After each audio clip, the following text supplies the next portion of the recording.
Welcome to this first podcast in our series that will focus on the assessment and management of the patient presenting for care in the rural and remote setting.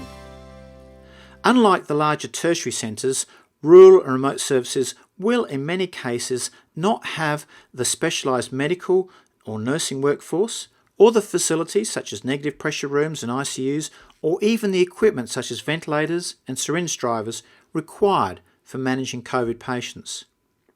PPE equipment may also be in short supply, further adding to the challenges faced by staff working in rural and remote areas.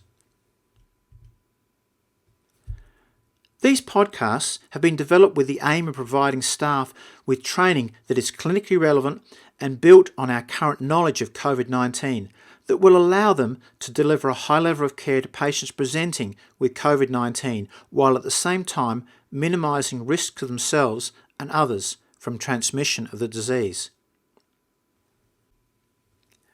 The podcasts will cover the following key areas of clinical practice: setting up the hospital to manage COVID-19 patients, and in particular identifying an area that can be used to manage COVID-19 patients that is separate from other areas of the hospital.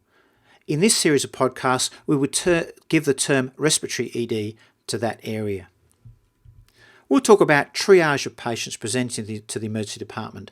We'll also talk about the use of oxygen and the importance of PPE. We'll discuss the assessment and management of patients with suspected or confirmed COVID-19 illness. We'll also talk about that critical situation where a patient is deteriorating and we need to be thinking about intubation and ventilation. In most circumstances, we would hope that retrieval services would arrive before this situation develops, but in the event that they cannot arrive or ICU beds are not immediately available, we need to be prepared.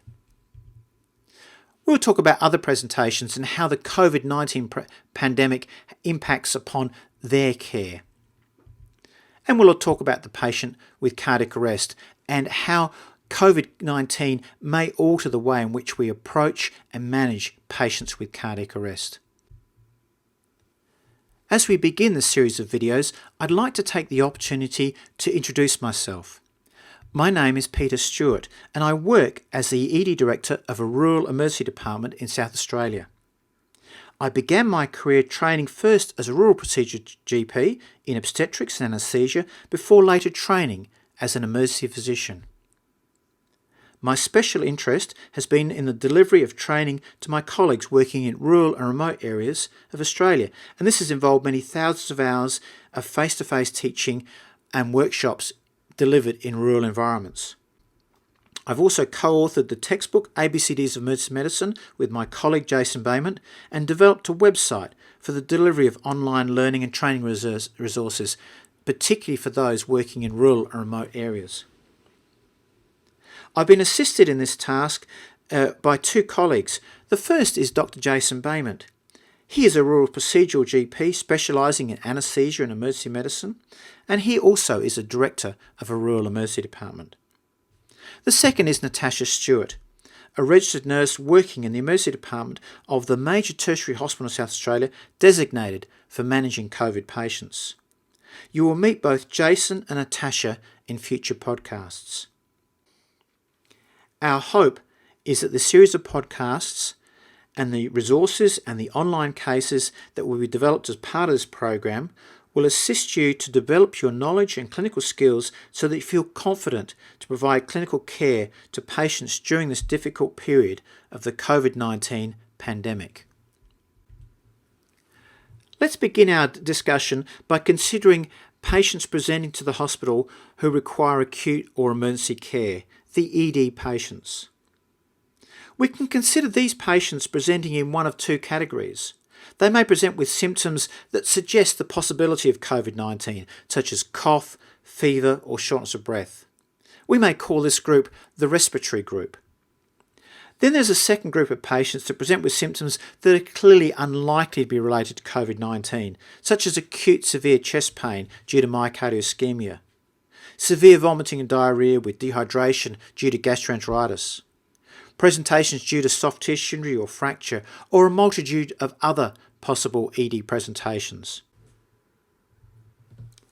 At this point, it becomes obvious that we really need two different areas of the hospital in which to manage emergency patients.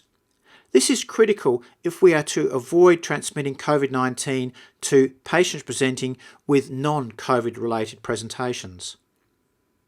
As it will become clear in later podcasts, we need to consider also very carefully how we use oxygen in patients with COVID illness, as we risk causing aerosol dispersion of the virus and greatly increase the risk of transmission of the virus to staff and other patients. What is currently recommended is that we plan for this situation before patients present, and we identify two distinct areas of the hospital, ensuring that the COVID-19 area can be sealed off from the rest of the areas of the hospital. In other words, we need a distinct or separate area where only patients presenting with suspected COVID illness or symptoms resembling COVID could be managed. This area needs not to be part of a thoroughfare for the rest of the hospital where other patients in the hospital need to move through or could be exposed to illness. This area needs to have its own self-contained air conditioning system, again to prevent the illness being taken up through the air conditioner and spread through the rest of the hospital. If such an area is not easily identified, and that often is the case in smaller hospitals, then another option is to identify side rooms at the end of a corridor or as far away from other patient areas as possible that have an external window that can be opened to an area that is not easily accessible to the public. This would allow us to use this room and close the door, open the external window just a little, to allow the air flowing into the room from the air conditioner to flow out of the window rather than be taken back into the corridor through the intake duct and then spread through the rest of the hospital. It is important also that this room be decluttered. We need to try to remove all unnecessary equipment to reduce the risk of transmission of the virus from surfaces and facilitate cleaning after each patient. It is also important that equipment used in this room isn't moved to other areas of the hospital where it can contaminate other patients. Other critical considerations include entry and exit points to the hospital to reduce the need to transport COVID patients through other patients' areas of the hospital. We also need good signage to indicate to staff and other visitors that this is an area where COVID-19 patients are being cared for. We need to ensure that there is access to PPE and hand hygiene and that staff are trained in the use of PPE. And we need to ensure that all equipment and waste is managed in a way to avoid the risk of transmission of the virus to patients and staff. The terminology often used when referring to dividing a hospital into two distinct patient areas is that the hospital has a dirty area and a clean area, or perhaps a dirty ED and a clean ED. It has been my experience that many of us are not comfortable with these terms, and even more so with patients as we direct them to the dirty area. Even the term COVID area is not a good choice because a proportion of patients we place in the COVID or dirty area will not have COVID but present with an alternative cause for cough, fever or shortness of breath, such as asthma, bacterial pneumonia or even the common cold. At our hospital, we've designated the area that we manage COVID patients in as the respiratory ED or the respiratory area. The clean area for managing other presentations, we've assigned the name standard ED. So we have a respiratory ED and we have a standard ED. These, I think, are more neutral sounding names that describe the role of these areas without the overtones of dirty or COVID or the implications associated with having a clean ED.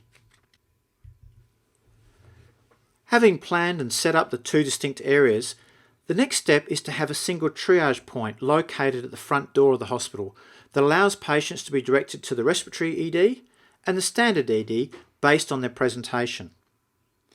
This will need to incorporate in addition ambulance presentations, and this will require good communication with ambulance services to coordinate and facilitate this process.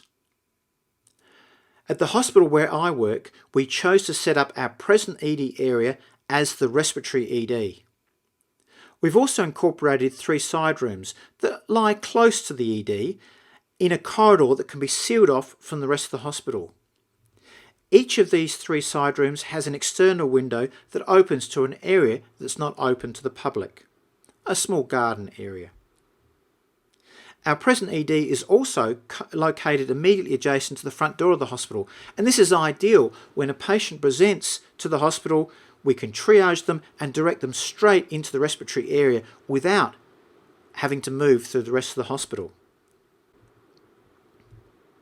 In addition, the ambulance receiving area is in a corridor immediately behind the ED, and this allows us to move COVID patients directly into the respiratory area or direct crews to bring presentations to a separate external entry point to the standard ED.